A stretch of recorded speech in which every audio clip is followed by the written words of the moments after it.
Be me, Clarissa, founder and CEO of my own marketing startup, Equivat.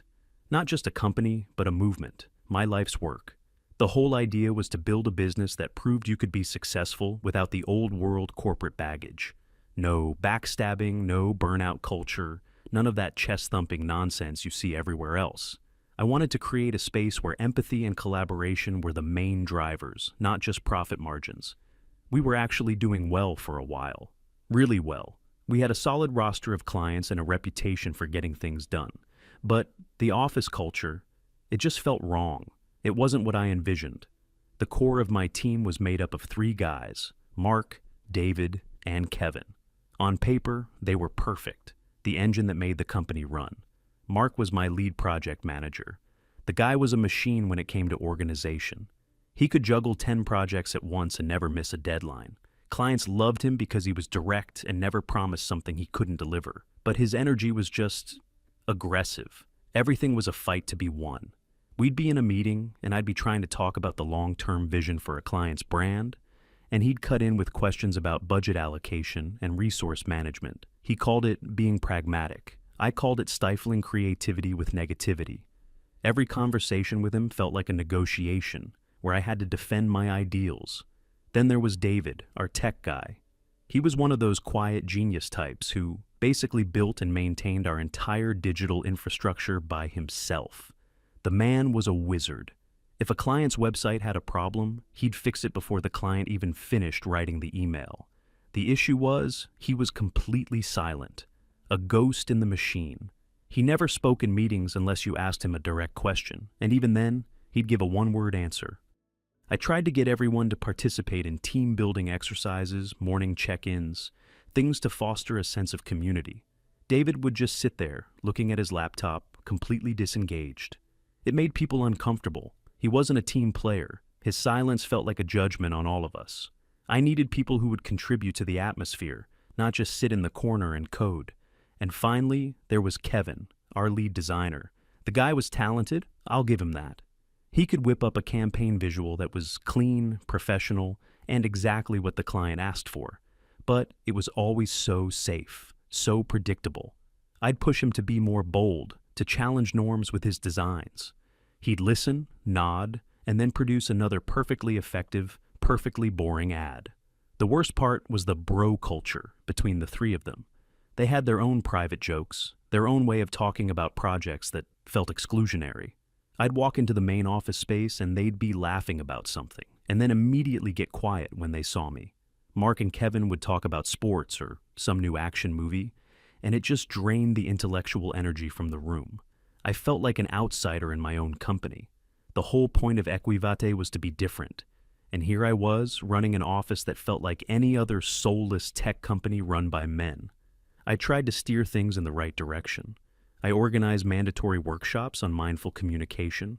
I replaced the generic coffee with ethically sourced, single-origin beans, and put up posters with inspirational quotes from female leaders. I suggested a book club to read and discuss modern feminist literature. They participated, but it was all surface level. I could tell their hearts weren't in it. They saw it as a distraction from the real work. The breaking point came a few months ago. We had just landed our biggest client ever, a major tech firm I'll call Tech Corp. It was a massive company-defining project, a full-scale digital marketing overhaul. The deadline was tight and the pressure was on. Everyone was working long hours. The stress was palpable. I saw this as the perfect opportunity to implement a new policy I'd been thinking about. I called a big meeting with the whole team. I stood at the front of the conference room and laid out my grand vision. I told them that in the face of this immense pressure, we needed to prioritize our well-being. So, 2 weeks before the final Tech Corp deadline, we were going to have a mandatory week of mental wellness. Reduced work hours, no internal meetings, guided meditation sessions in the mornings, and a no questions asked policy for taking mental health breaks. I explained that a refreshed, happy team would be more productive and creative in the final stretch. I finished my speech feeling proud. I was being the change I wanted to see in the world. The room was silent for a moment. Then Mark cleared his throat.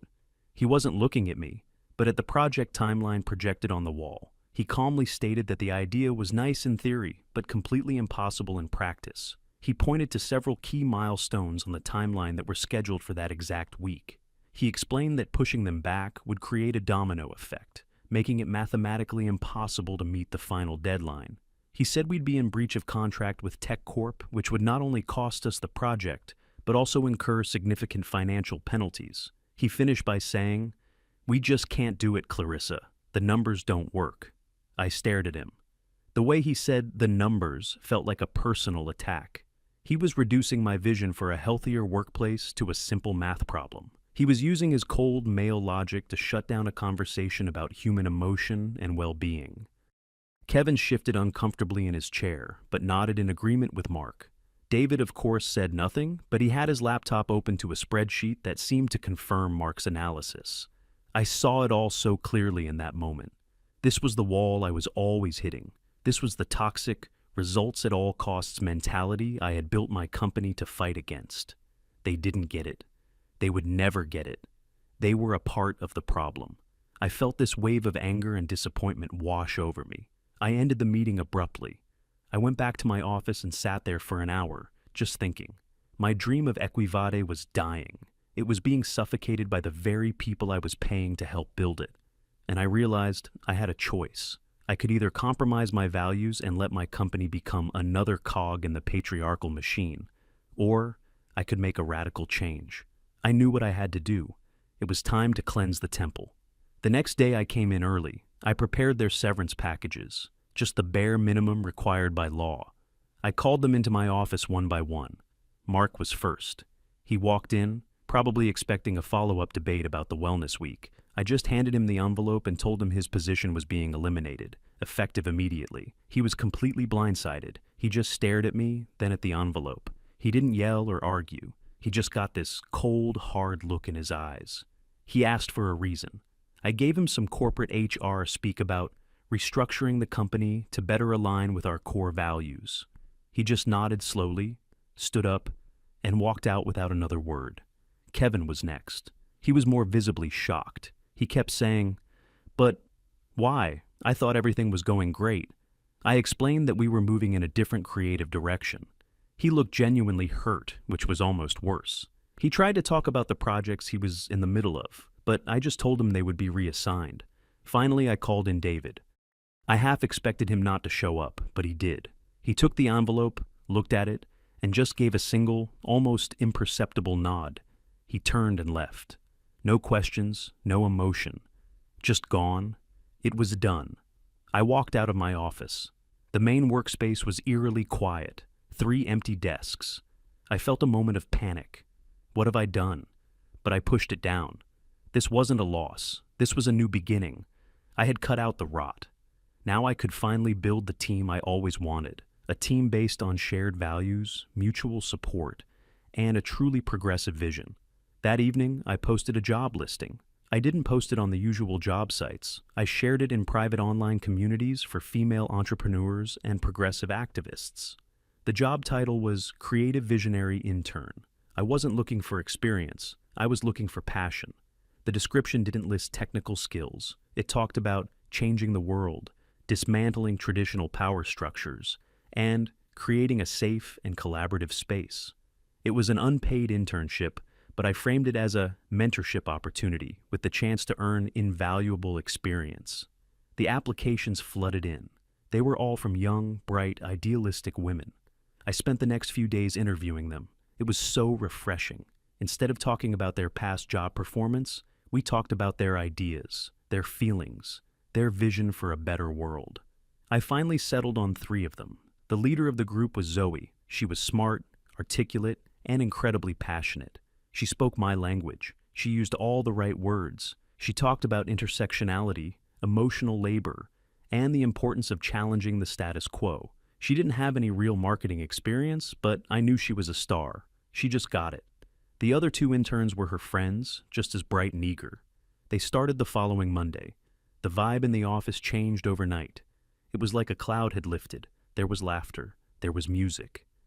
We replaced the sterile office decor with plants and colorful art. Our morning meetings were no longer about project updates.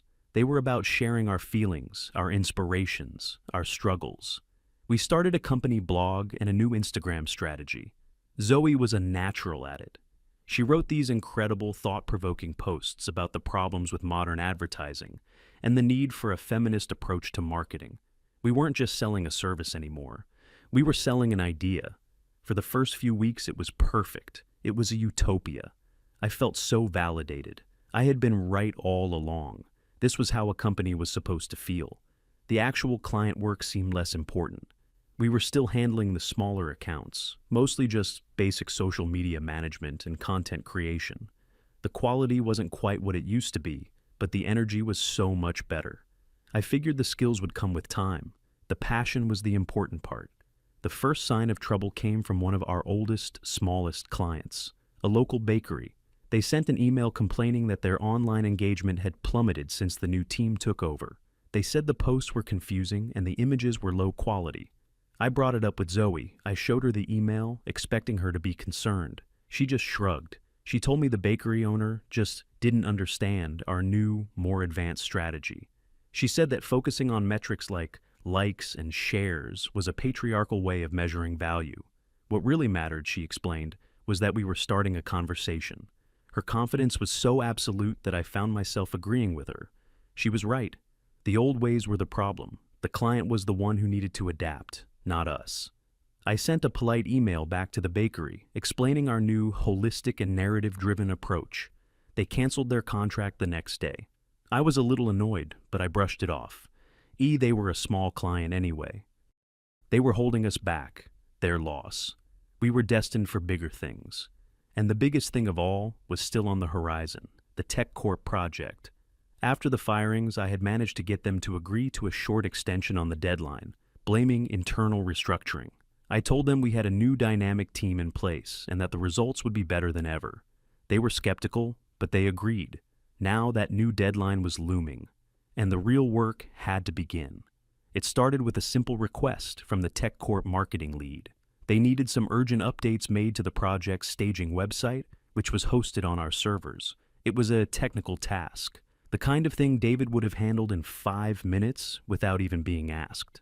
I didn't know the first thing about web servers or back-end code. I handed the request over to my new team. I told them it was a great learning opportunity. Zoe read the email from TechCorp and scoffed. She said the technical language they used was deliberately exclusionary and gatekeeping. Still, she said they would handle it. An hour later, I got a frantic call from the TechCorp lead. The entire staging website was down. Not just the page they wanted to update, the whole thing. It was showing a fatal error message. I ran out of my office to the main workspace. The 3 interns were huddled around a single monitor, looking terrified. I asked them what happened. They started talking all at once, blaming each other, blaming the system. One of them said she was just trying to change some text, and the whole thing crashed. Zoe stepped forward, taking charge. She declared that the problem wasn't their fault. The code that David had written was clearly the issue. It was overly complex and fragile. She said it was probably a form of professional sabotage on his part. He had left behind a system that was designed to fail without him. It made a twisted kind of sense. It was exactly the sort of passive-aggressive thing he would do.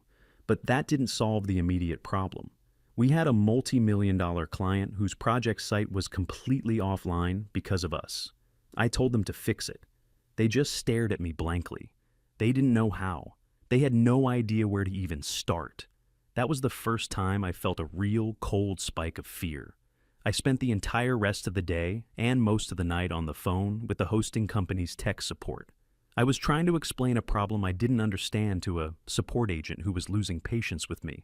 I was Googling error messages, trying to decipher forum posts written in a language that might as well have been alien. The interns offered moral support for a while, telling me to be kind to myself during this stressful time.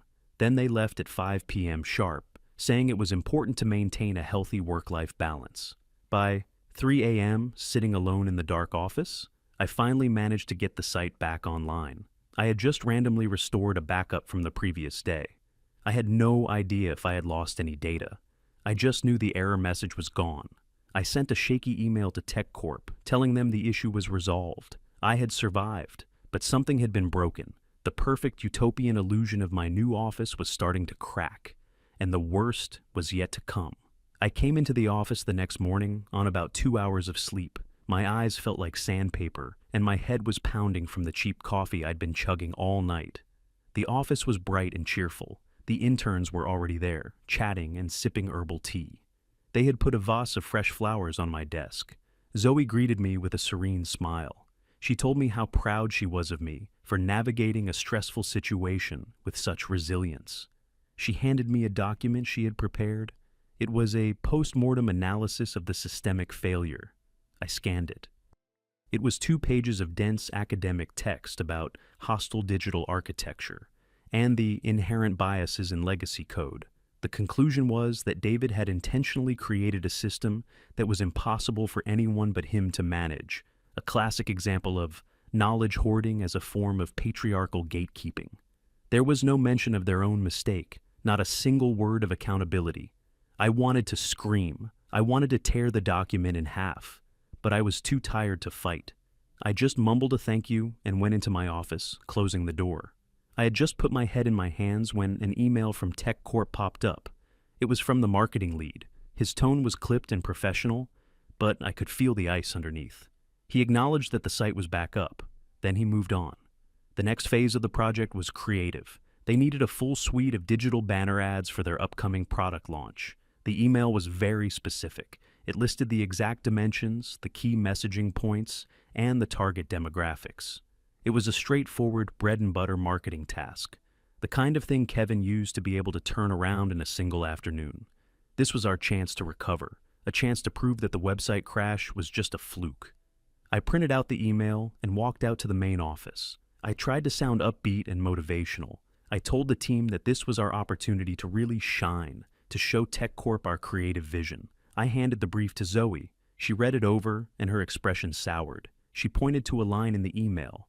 The messaging needs to emphasize the product's superior speed and power. Zoe looked at me, her eyes full of disappointment. She said that focusing on power and domination was a tired and toxic trope. She explained that our campaign shouldn't be about selling a product, but about telling a story. We needed to subvert their expectations and give them something that would make people think. The other 2 interns nodded enthusiastically. One of them suggested we do a campaign that questions the very nature of speed in a hyper-capitalist society. A part of my brain, the logical part that I had been trying to suppress, was screaming at me. It was telling me to just tell them to do what the client asked for, but I couldn't. I had built this whole new culture around trusting their vision. If I shut them down now, I would be a hypocrite. I took a deep breath and said, "Okay, I trust you. Show me what you've got." It was a colossal mistake. They spent the next 2 days ideating and workshopping. The office was a mess of mood boards, sticky notes, and magazine clippings. They seemed to be having a great time. There was a lot of laughing and creative energy. I tried to check in on their progress, but they told me I was disrupting their flow state and that I needed to trust the process. The day the assets were due, they called me over for the big reveal. They had the designs up on the main monitor. I just stared. There were no product images. There was no clear branding. The banner ads were a series of abstract watercolor paintings. One was a blurry image of a bird in flight. Another was a close-up of a single drop of water hitting a pond. Overlaid on the images were cryptic, philosophical questions. Where are we all rushing to? Can you measure a moment? Equivate Marketing was written in a tiny font at the bottom. The client's name, Tech Corp, was nowhere to be seen. I asked Zoe where the actual product was. She gave me a patient smile, as if explaining something to a child. "The product isn't the point," she said. "The feeling is the point. We're not selling a piece of hardware. We're selling a moment of quiet contemplation in a chaotic world." My blood ran cold. This wasn't a marketing campaign. This was an art school project. I told them, my voice trembling slightly, that Tech Corp would never approve this. That we needed to start over, right now, and just do what they asked. The atmosphere in the room changed instantly. The smiles vanished. Zoe crossed her arms. "I'm sorry you feel that way, Clarissa," she said, her voice dripping with condescension. "We thought you valued creative courage." Another intern added that my reaction was stifling their artistic expression. I felt like I was losing my mind. But we were out of time. I told them to just package up what they had and send it over. I would deal with the fallout. We sent the files to Tech Corp. The response came less than an hour later. It was from a new person on the email chain, the chief marketing officer of Tech Corp. The email was short. This is completely unacceptable. It fails to meet every single requirement of the brief. It is amateurish and unprofessional. You have 48 hours to deliver commercially viable assets, or we will be forced to reevaluate our contract with your agency. I read the email 3 times. My hands were shaking. This was it, the final warning. I walked out of my office holding my laptop. I went straight to Zoe's desk. I didn't yell. My voice was dangerously quiet. I put the laptop down in front of her, the CMO's email glowing on the screen. "Read this," I said. She read it.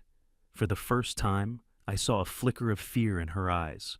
"Now," I said, "you are going to fix this. All of you. You are not going home until we have a new campaign that a normal human being would actually understand." I opened up our old project files. I found one of the last campaigns Kevin had designed. It was clean, corporate, and effective. A picture of the product, a clear headline, and a Learn More button. "This," I said, pointing to the screen. "Make it look like this. I don't want your art. I don't want your philosophy. I want a boring ad that sells a product." Zoe looked at the screen, then back at me. Her expression had changed from fear to indignation. "You want us to copy his work?" she asked, her voice full of disbelief. "You want us to replicate the most basic, uninspired, masculine form of advertising?" "Yes," I said through gritted teeth. "That's exactly what I want." "This is an incredibly hostile environment," one of the other interns whispered. Zoe stood up. "We can't work like this," she announced. "You're using pressure and aggression to force us into a creative box. This goes against everything Equivate is supposed to stand for." I just snapped. "I don't care about what Equivate is supposed to stand for right now," I heard myself shouting. "I care about the multi-million-dollar client we are about to lose because you guys can't follow simple instructions." The moment the words were out of my mouth, I felt a horrible sense of déjà vu. The way I was standing, the tone of my voice, the desperate focus on money and results. I sounded just like Mark. The interns were looking at me as if I had grown a second head. They looked genuinely scared. But it wasn't fear of me. It was a look of righteous, wounded certainty. I was the monster. Zoe took a deep breath and looked me in the eye. "We need to have a meeting," she said. "The 3 of us need to talk to you about the toxic work environment you've created." I couldn't believe what I was hearing. I was the one working 20-hour days to clean up their messes. I was the one on the receiving end of furious emails from our biggest client. And they wanted to lecture me about the toxic environment? They scheduled the meeting for the following morning. They insisted. They said it was necessary to clear the air before any productive work could continue. I was so stunned, I just agreed. The rest of the day was a blur. They made a half-hearted attempt to work on the new ads, but they were mostly whispering to each other, casting worried glances in my direction. They left at 5 p.m. on the dot, as usual. I stayed. I sat at Kevin's old desk, staring at his design software. I tried to use it myself. I tried to drag and drop images, to create the simple, clean ads that Tech Corp wanted, but it was useless. I didn't know the shortcuts, the tools, the techniques. Everything I made looked clumsy and ugly, like a ransom note. The professional-grade software felt like an instrument I didn't know how to play.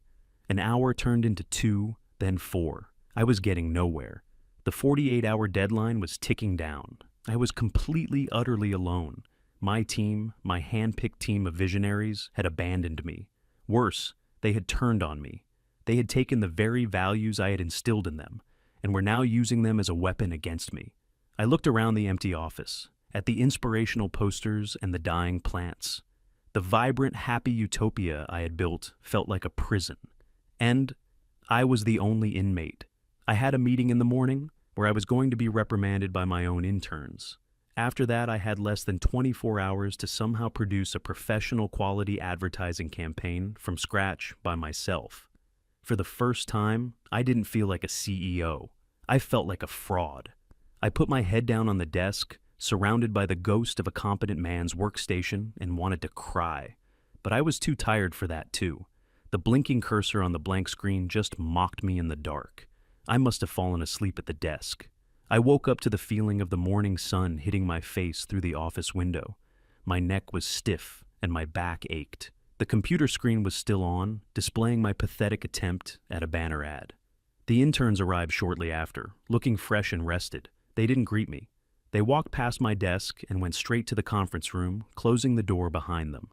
A few minutes later, Zoe came out. She stood in the doorway, arms crossed. "We're ready for you," she said. It wasn't an invitation, it was a summons. I felt a surge of defiance. I was the CEO. I owned this company. I didn't have to do this, but I was too exhausted to fight. I just wanted it to be over. I walked into the conference room and sat down. They were all sitting on one side of the table, a united front. They had a notepad in front of them with a list of bullet points. It felt like a tribunal. Zoe acted as the spokesperson. She started by saying that they were all deeply concerned about the direction the company was heading. She said my behavior the previous day was problematic and created an unsafe space for creative expression. One of the other interns chimed in, saying my fixation on the client's demands over the team's well-being was a classic example of late-stage capitalism's dehumanizing influence. They told me I had been using aggressive language and imposing unrealistic expectations. I just sat there, listening. It felt surreal, like I was watching a scene from a terrible movie. I looked at their faces. They were so earnest, so convinced of their own righteousness. They genuinely believed they were the victims here. Zoe then slid a piece of paper across the table. It was a list of their demands. They wanted a formal apology from me, both written and verbal. They wanted a new policy implemented that would give them full creative autonomy on all projects, free from client-driven micromanagement. They wanted a reduction in working hours and the introduction of a 4-day work week, effective immediately to prevent burnout. And the final point, they wanted to transition from unpaid interns to salaried, co-directing partners in the company. I read the list and something inside me just broke. It was the sheer breathtaking audacity of it all. We were hours away from losing our only major client. The company was on the verge of financial ruin, and they were demanding a promotion. I started to laugh. It wasn't a happy laugh. It was a dry, hollow, exhausted sound. I couldn't stop.